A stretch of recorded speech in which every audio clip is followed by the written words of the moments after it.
Tak ja vás po dlhej dobe zase zdravím, priatelia, členovia komunity AGF. Prvý diel tohto podcastu sme mali zameraný na predstavenie členov AGF komunity a posúvame sa do dielu druhého a ten bude zameraný na biznis, na podnikanie, lebo členovia našej komunity sú podnikatelia. Je tak, chlapi? Je to tak? Je to tak. OK, poďme hneď na to tak z hurta a na ostro, ako sa vraví. Tak skúste sa možno vy podeliť o vaše skúsenosti alebo to vaše prečo, že prečo ste vy začali podnikať, prečo ste začali robiť biznis. Nie priamo z AGF, ale všeobecne, že prečo robíte biznis. Poďme od Stana napríklad. Ty si tu minule nebol, tak no, jasné. Máš dneska U mňa to bolo hlavne o tom, že som hľadal ako mať viac peňazí a viac času a hlavne ako tráviť čas s tými, ktorých mám rád, čiže žena a potom neskôr deti. A rozmýšľal som, že v čom som dobrý, čo milujem, čo ma baví a ja som jednoducho už od školy vedel, že nebudem zamestnaný, ja som to mal v sebe a tak som sa nastavil, čiže tá sloboda primárne. OK, super. A čo ty, Ľubo? No ja keď som začal podnikať, tak vlastne to bolo hobby, ktoré sa dalo nejako do podnikania, že zo začiatku tam bola len tá myšlienka urobiť niečo zaujímavé, čo ma bude baviť a prinášalo mi to zo začiatku nejaké peniaze, ale ja som popri tom bol síce živnostník, že je to tiež druh podnikania, lenže bolo to skôr takým štýlom zamestnania, že normálne som chodil do zahraničia pracovať a kvázi tým, že som sa vzdelával v tom podnikaní a začalo ma to extrémne baviť, tak sa z môjho hobby stalo moje živobytie a stále to posúvam na vyšší a vyšší level. To silné prečo by som povedal určite sloboda. Hej, že chcel som byť jedným zadkom na jednom mieste, tam, kde to 100% ovládam, v čom som dobrý, kde viem, že môžem pomôcť kompletne tomu svetu alebo nejakej aspoň úzkej skupine ľudí. A videl som, že mám v tom dobré znalosti, tak som to stále posúval viac a viac. A to prečo sa možno aj vždycky ešte stále hľadá, že aj tie motivácie sa ti v živote menia. Zo začiatku je to sloboda, peniaze, potom je to vlastne možno rodina, pomoc ľuďom a tak ďalej. A ja som presne v tej ceste, kedy aj tie firmy, aj ja, alebo všetci sme tu, ktorí ešte stále rastieme a máme ešte pred sebou dekády podnikania. Takže to je to moje silné prečo a preto stále pokračujem. OK, díky za tvoju skúsenosť, za zdieľanie. Jakub, ty to máš ako? Čo sa týka mňa, tak ja som sa ako keby nevedel zmieriť s tým, že v podstate zapadnem do toho šedého priemeru, že pre mňa to bola ako keby tá cesta, ako spoznať tých lepších ľudí, posunúť seba ako človeka. Že asi to bola pre mňa taká alfa omega, že ja som v podstate bol zamestnaný predtým niekoľko rokov, než som začal podnikať a strašne mi to nevyhovovalo, ten životný štýl a vždy som mal problém s umelými autoritami a to v tej práci je, alebo niekto sa niekde zamestná a automaticky ti môže rozkazovať. Takže pre mňa podobne asi ako Ľubo tá sloboda a asi by som to viac ani nenaťahoval. Toto bola tá alfa omega vlastne, vymačkať zo seba ten potenciál. Good. Díky moc. A čo ty, Marco? U mňa to už siaha ešte vlastne na strednej škole, tak som sa nejako rozhodol, že vtedy bol ten moment, čo mi troška som nahliadol do toho, že ako by to mohlo vyzerať v budúcnosti, alebo že by som nechcel byť iba zamestnaný, ale chcel by som proste podnikať, mať niečo vlastné, takže tam som už nad tým uvažoval. Samozrejme, nepochádzam z podnikateľského prostredia, takže chcel som si to vyskúšať, zhodnotiť nejako. A hlavne otázka bola, že prečo. Takže hlavne preto, že ten voľný čas je tam asi podstatný, že tam máme viac času a celkovo taká tá sloboda, čo je asi rozhodujúce. No a možno potom do tej budúcnosti, že fakt niečo po sebe zanechať. OK. Čo vy, chlapi, považujete za také reálne podnikanie? Že či už je to nejaká konkrétna právna forma alebo nejaký ten bod toho reálneho podnikania? Že viacerí z vás, alebo možno aj z ľudí, ktorí toto počúvajú a sledujú, sú na nejakom rozmedzi možno medzi zamestnaním a podnikaním, alebo Ľubo, ty si tu spomenul tú živnosť. Čo si vy myslíte, že čo je to reálne podnikanie? Ja keď v rýchlosti poviem za seba, pre mňa dobré a fungujúce podnikanie je také, kde ty nemusíš byť. Dokonca, keď si tam není, že ten biznis ešte rastie. Veľa podnikateľov, ktorí sú v mojom okolí, s ktorými sa rozprávam, tak im dám túto otázku, že funguje ten tvoj biznis, tvoja firma aj bez teba? Málo kto mi povie, že áno, a ešte menej ľudí mi povie, že aj rastie tá firma bez neho. Že čo si vymyslíte, že kedy je nejaký ten zlom, keď človek začína, veľa ľudí sa odhodláva do toho podnikať, alebo si možno myslí, že podniká. Ako ste to mali vy možno v tých skúsenostiach svojich stanov? Ty si to mal ako? Za mňa, ja som pochopil, že keď pokriem nejaké svoje mesačné výdaje, tak vtedy sa preklápam do nejakého režimu, že OK, už ma to uživí, ale stále je to len moja práca, ako si ty povedal. A čoraz viac si to uvedomujem, že je to presne tak, že musím budovať tú firmu, nie byť zamestnancom svojej firmy, a to je to kľúčové, to je to myslenie. Až vtedy máš tú firmu, keď začneš myslieť takýmto spôsobom, tak až vtedy ju budeš mať.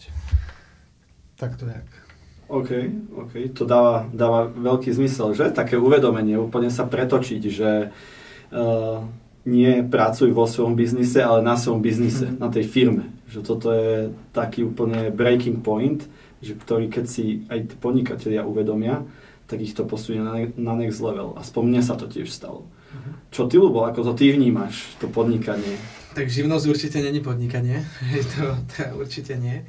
Ono vlastne dá sa aj na živnosť podnikať, ale keď to berem tak z vlastnej skúsenosti, že keď ja som bol živnostník, ja podnikanie berem, že už to fakt začína mať grady, keď je ten budget alebo tie tržby, aj ten mesačný výnos tej firmy je natoľko veľký, že dokážeš príjmať ľudí a už vlastne tá tvoja firma sa stará o dané rodiny. Že už tie peniaze dokáže tak tá firma vygenerovať, že už tí ľudia sa na teba spoliehajú, už deleguješ prácu. Keď v tej práci si účtovník, administrátor, predajca, ja neviem, servisák, hocičo, a že úplne máš všetky tie nejaké klobúky, tak to nie je úplne podnikanie. Keď už deleguješ tú prácu a tvoja firma živí iné rodiny, tak za mňa to už je podnikanie.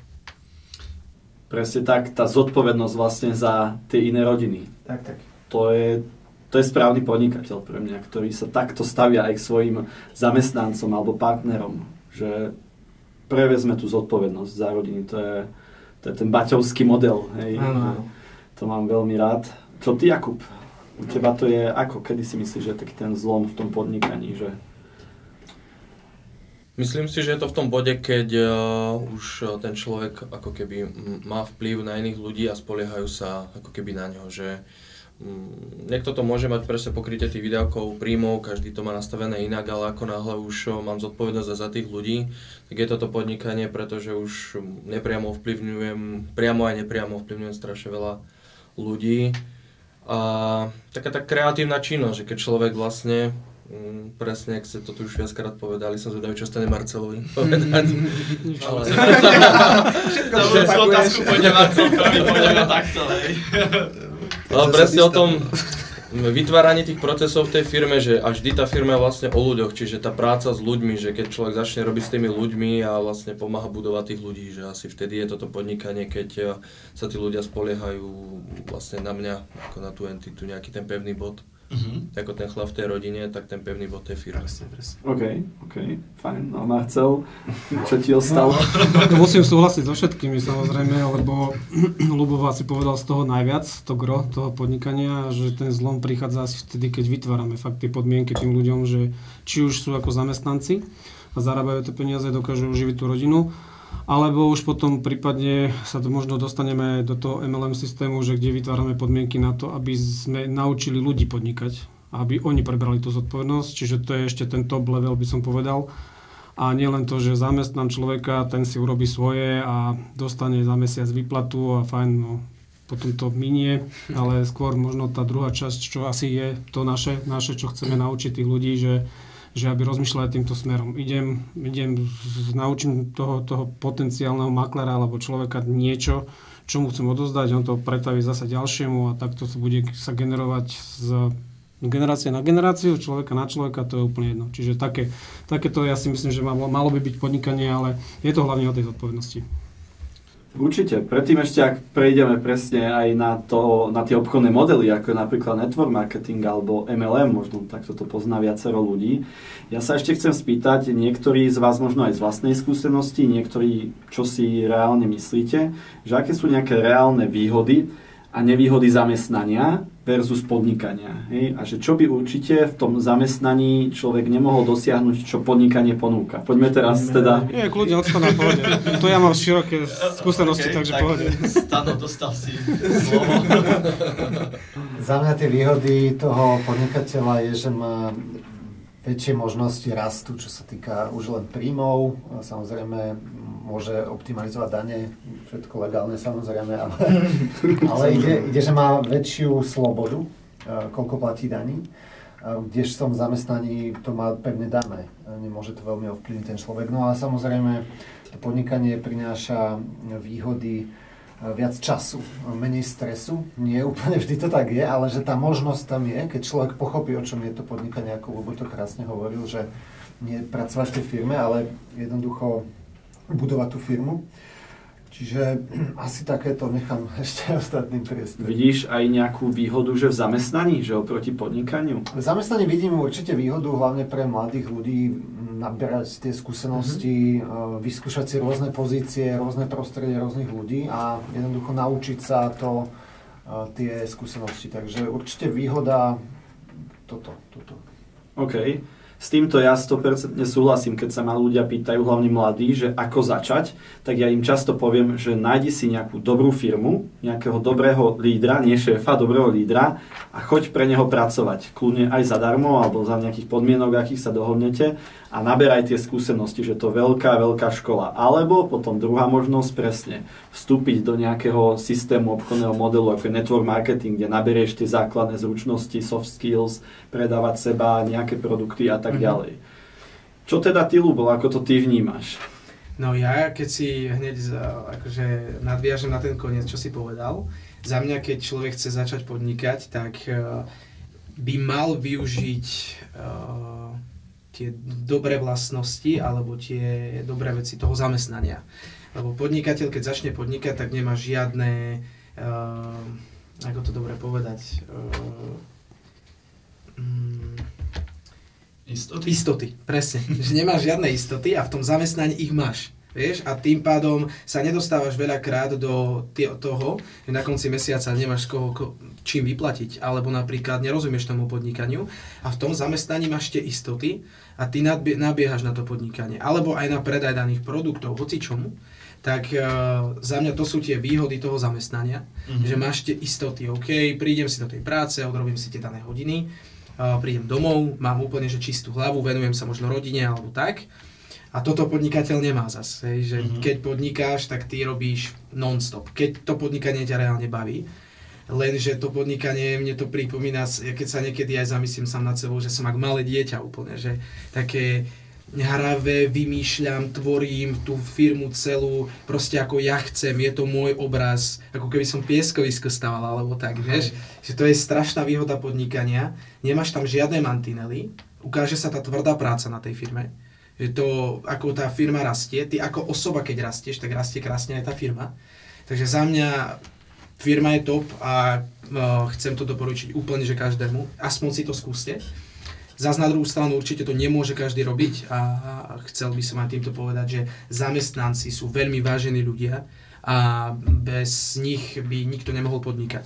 Takže to určite nechcem nejako pošpiniť niekoho, ale ak máš tu chuť alebo ten drive v sebe, tak treba do toho ísť. Je to bomba. Určite, hlavne mladí ľudia, oni nemajú ešte čo riskovať. Keď už máš tú rodinu, už dávaš viac menej do tej stávky viac ako ten mladý človek, kde v podstate môže získať dobrú skúsenosť. Spomenul som si teraz na jednu prednášku, kde mi jedna tiež pani takto hovorila, že aká je istota na to zamestnanie. Ja som vtedy tak oponoval, vtedy som mal 20 a proste ten drive, že zamestnanie je istota, že nezarobíte nikdy viac. Tak vtedy tam vznikli také trenice, teraz som si na to spomenul, ale určite človek že máš ten príjem. Áno, že vie si niečo plánovať, manažovať a presne odrobíš si a môže si ísť po svojom, hej, že môže vypustiť z hlavy a ideš. Čo ty, Jakub, ako ty vnímaš zamestnanie versus podnikanie, výhody, nevýhody? Chcel som povedať to, čo si ty povedal, že v tom zamestnaní máš tú istotu, že nezarobíš viac a zároveň, ako ja tým ľuďom neoponujem, ale koľko razy fakt, že aj tá istota je taká, že vlastne každý mesiac môžem prísť vlastne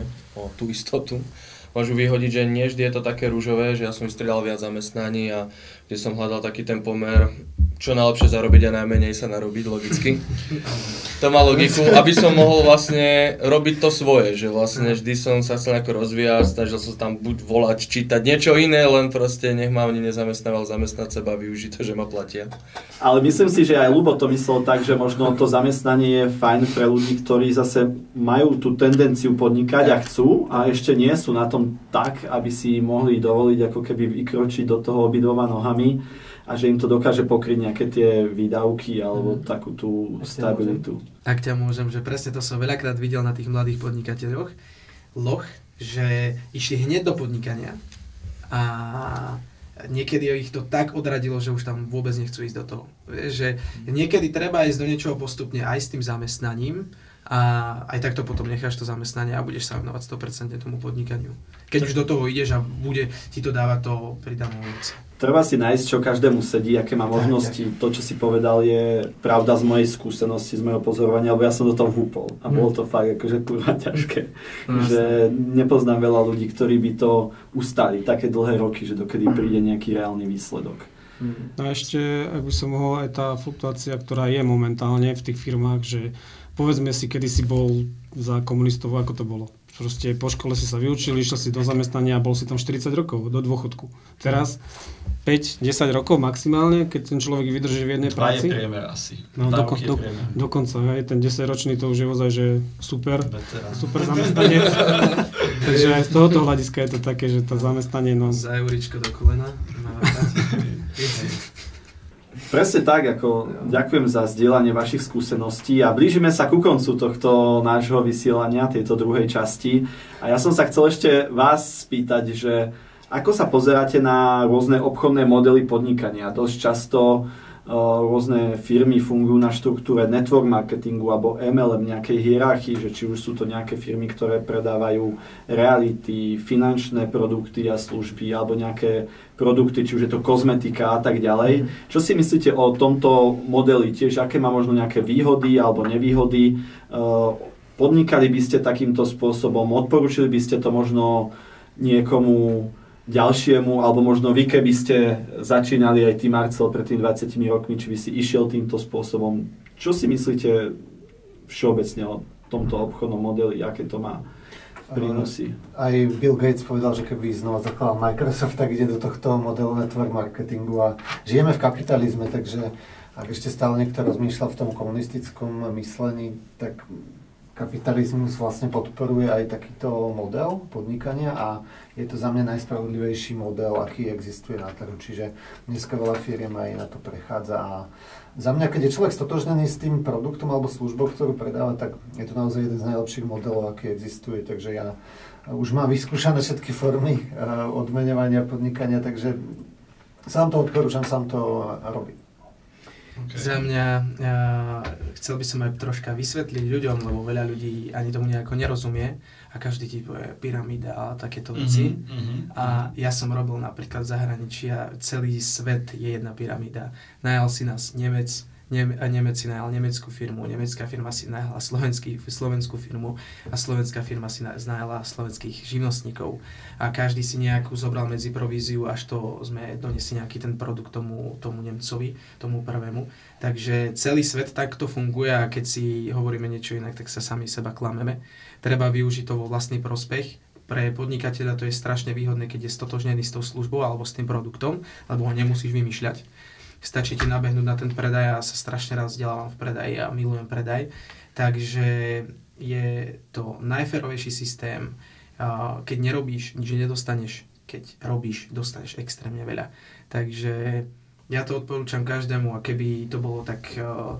Myslím si, že aj keby celý svet bol takto nastavený, tak produkcia by sa enormne dvihla. Prevezmeš tú zodpovednosť za seba a presne ako ste aj vy dvaja povedali, že keď na sebe pracuješ, tak aj tá odmena je potom vyššia. Ľudia, ktorí to hania, tak sa nechcú posúvať alebo nechcú dávať tú zodpovednosť na seba. Vyhovuje im možno tá hodinovka skôr. Presne tak a radšej budú nadávať v úvodzovkách na toho šéfa, kde funguje tiež nejaká tá hierarchia, čo je výhoda tých network systémov alebo MLM alebo akokoľvek si to nazveme, že ty raz sa môžeš, keď na sebe pracuješ, stať v úvodzovkách tým šéfom alebo mať nejakú obchodnú skupinu alebo vlastniť nejaký brand, nejakú franšízu. Takže v tomto to ja vnímam ako veľký potenciál aj pre človeka, ktorý v podstate začne z ničoho, lebo pre mňa je to výhoda aj v tom, že ty keď ideš podnikať, ty si Stano povedal, že si vyskúšal rôzne formy, Marcel, ty si podnikal, ja tiež a potrebuješ kapitál, potrebuješ know-how, potrebuješ fakt ľudí, sú to veľké náklady a není to fakt také jednoduché a je veľká pravdepodobnosť, že nemusíš uspieť, hej? Je vlastne väčšia pravdepodobnosť, že neúspieš ako úspieš, takže toto je podľa mňa výhoda aj pre tých ľudí, ktorí chcú nejak začať, že v podstate zase skoro nič neriskujú, hej, že možno si kúpia nejaký balík služieb alebo nejaké produkty, ktoré sú v stovkách alebo v nižších tisícoch eur a to je celé, čo riskujú. Alebo si spokojný klient proste. Keď ti to nevyjde, keď to nerobíš. Presne tak. Takže čo ty, Jakub, ako to ty vnímaš? Za mňa je to najlepší a najnenávidenejší systém, ako to ľudia vnímajú a preto je najnenávidenejší, pretože málo kto je v ňom vlastne úspešný a je to proste tým, že to je presne o tom, že človek musí v ňom robiť, lebo veľa ľudí si myslí to, že vlastne nejako sa zväziem na tých druhých ľuďoch, ale to je obrovská ilúzia celého tohto podnikania a vždy je to samozrejme o tom kvalitnom produkte, ale ten keď je, tak je to potom o tom každom danom jednotlivcovi. A toto veľa ľudí do toho nastupuje, že niekto bude na ňo robiť, ale pritom to je úplne mimo. A veľa ľudí na to rýchlo príde a vlastne preto sú v tom neúspešní, pretože nechápu to, že si budujú fakt tú svoju firmu. Takže za mňa je to veľmi férové, tam sa presne aj veľmi jednoducho vyselektuje ten, kto to chce robiť a nechce robiť sám. Tam ti nikto nemusí dať výpoveď, ten, kto proste na to nemá, odíde. Určite, tam podľa mňa je chyba, ale to je asi chyba aj tých lídrov, že tí ľudia to neberú ako to reálne podnikanie. Keď si napríklad otvoríš, ja neviem, kaviareň, tak si tam každý deň, hej, od rána do večera pracuješ na tom, alebo keď chceš fakt nejakú továreň, alebo akékoľvek podnikanie robíš, napríklad na stavbách, hej, máš developing, si proste každý deň tam a tí ľudia niekedy to MLM vnímajú tak, lebo im je to aj tak prezentované, že v odzovkách nemusia nič robiť a budú milionári, ale práve je to podnikanie ako každé iné, čiže 120% energie v tom začiatku potrebuješ zo seba vydať. Marcel, na záver...